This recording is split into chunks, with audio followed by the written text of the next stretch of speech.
সালাতু আলা রাসূলিল্লাহ ওয়া আলা আলিহি ওয়া আসহাবিহি ওয়া ওয়ালা।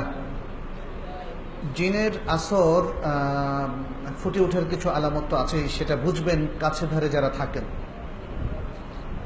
হয়তো মানে কথাবার্তা থেকে তিনি বুঝবেন জিন মানুষের উপর যখন আসর করে তখন কিন্তু সেটার জিনের কথাগুলো মানুষের মুখ দিয়ে বের করে।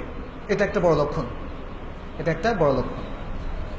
অনেক সময় যাকে জিনে আসর করেছে সে কিন্তু উপলব্ধি করতে পারে যে তার সাথে মনে হয় ভিন্ন একটা সত্তা সংযোগ রেখে চলছে, সেটা সে উপলব্ধি করতে পারে। আর অনেক সময় এই আসরগুলো প্রকাশ নাও পেতে পারে, সে নিজের মধ্যে একটা অস্তিত্ব অনুভব করছে কিন্তু ভালো করে বুঝতে পারছে না, কারণ এই জিন কথা বলে না। অনেক জিন আছে দীর্ঘ 10 বছর 15 বছর ধরে কারোর সাথে থাকে বা আসর করে কিন্তু কথা বলে না, আবার অনেকে কথা বলে। যাই হোক, এই সমস্ত অবস্থায় যে জিনিসটা করতে হবে, প্রথম হচ্ছে আসর থেকে মুক্ত থাকার জন্য কমন কিছু বিষয় আছে। এর মধ্যে হচ্ছে আপনি সবসময় পবিত্র অবস্থায় থাকবেন, তহারাত অবস্থায় থাকবেন। তহারাত অবস্থায় সবসময় থাকার অর্থ হচ্ছে অধিকাংশ চেষ্টা করবেন যতবার টয়লেটে যাবেন, টয়লেটে যাওয়ার দোয়াগুলো পড়বেন আগেই, আর ভেতর থেকে বের হওয়ার সময় দোয়াটা পড়বেন, এরপরে অজুটা করবেন। প্রত্যেকবার টয়লেটে যাওয়ার পরে অজু করবেন। সাধারণত পবিত্র লোকদেরকে জিন কোনো দিনই ডিস্টার্ব করে না, আসর তো দূরের কথা। এটা একটা বিষয়। সকাল সন্ধ্যার আজকারগুলো পড়বেন, আপনি প্রোটেকশনের মধ্যে থাকবেন। তারপরে প্রতিদিন সূরা আল বাকারা বাড়িতে পড়ার ব্যবস্থা করবেন, নিজে অথবা আত্মীয় স্বজন। একান্তই না পারলে অন্তত ভলিউম দিয়ে শোনার চেষ্টা করবেন, সিডি থেকে অথবা সফটওয়্যার থেকে অথবা আপনার অ্যান্ড্রয়েড ফোন থেকে।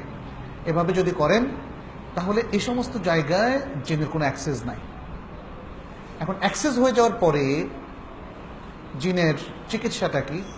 সেখানেও চিকিৎসা হচ্ছে তাবিজ নয়, অথবা গণক কিংবা খুনারের কাছে গিয়ে তারা মাটির থেকে অনেক কিছু বের করে এ করে সে করে। এটা তাদের ব্যবসায়িক policy, it is not Real, এটা মনে রাখতে হবে। সেগুলোকে বিশ্বাস করাটাও পাপের কাজ এবং ইবাদত 40-এর ইবাদত বাতিল হবে। সেটা 40 মাস নাকি 40 দিন, যাই হোক, ইবাদত কবুল হয়ে যাবে যদি তাদেরকে আপনি বিশ্বাস করেন। কোরআন তেলাওয়াত হচ্ছে সবচেয়ে ভালো রুকিয়া। জিন তাড়ানোর জন্য কোরআন তেলাওয়াত হচ্ছে সবচেয়ে ভালো রুকিয়া। তবে কিছু কিছু সহিহ সুন্নাহ ভিত্তিক রাকি আছেন যারা সমস্ত আমলগুলোকে একসাথ করে এই আমলগুলো দিয়ে জিনের চিকিৎসা করার চেষ্টা করেন। আপনারা তাদের কাছে যেতে পারেন, তবে সহিহ সুন্নাহ ভিত্তিক যে রুকিয়া করে শুধু তার কাছেই যাবেন, অন্যদের কাছে নয়। কারণ আমাদের সাধারণ ভাইরা অনেকেই কোরআন তেলাওয়াতই শুদ্ধ করে পড়তে পারেন না, ফলে তিনি কিভাবে কোরআন তেলাওয়াতের মাধ্যমে জিন তাড়াবেন, এই বিষয়গুলো আমাদের খেয়াল রাখতে হবে। আর যেই সমস্ত জায়গায় জিন থাকে সেগুলো অ্যাভয়েড করবেন।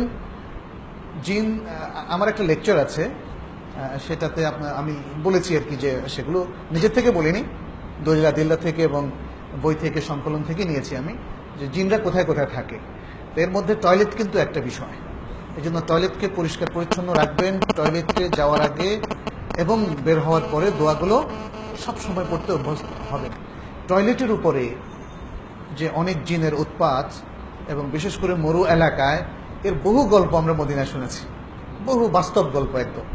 তো সুতরাং বিশেষ করে আপনি যখন চলাপথে থাকবেন, দূর দূরান্তে যাচ্ছেন, ঢাকা থেকে চিটাগং যাচ্ছেন অথবা উত্তরবঙ্গের কোনো জেলায় যাচ্ছেন, পথে কোনো পাবলিক টয়লেটে আপনি ঢুকলেন, দোয়া পড়তে ভুলবেন না। এবং মূলত ঘরের টয়লেট জিনের বাসা নয়, ম্যাক্সিমাম ক্ষেত্রে এই সমস্ত বিজন এলাকার পাবলিক টয়লেটগুলো অনেক সময় জিনের বাসস্থান হতে পারে, সুতরাং সেখানে জিনের উৎপাত হতে পারে। তো এইভাবে আমাদের একটু সতর্ক থাকতে হবে। আর আল্লাহর দেয়া যে আদবগুলো আছে তহারাত সহ থাকলে, আর নামাজ কালাম যারা ঠিকমতো পড়বেন, ইমান যাদের ঠিকমতো, সহি আকীদা যাদের আছে, অধিকাংশ ক্ষেত্রে তাদেরকে জিন কোনো উৎপাত করে না। এমনকি আমি একজন বড় স্কলারকে বলতে শুনেছি যে তাওহীদের কনসেপ্ট ক্লিয়ার, প্রবল ইমানের আলোকে আলোকিত, তাকে কখনো জিন উৎপাত করে না। আল্লাহু তাআলা আলাম।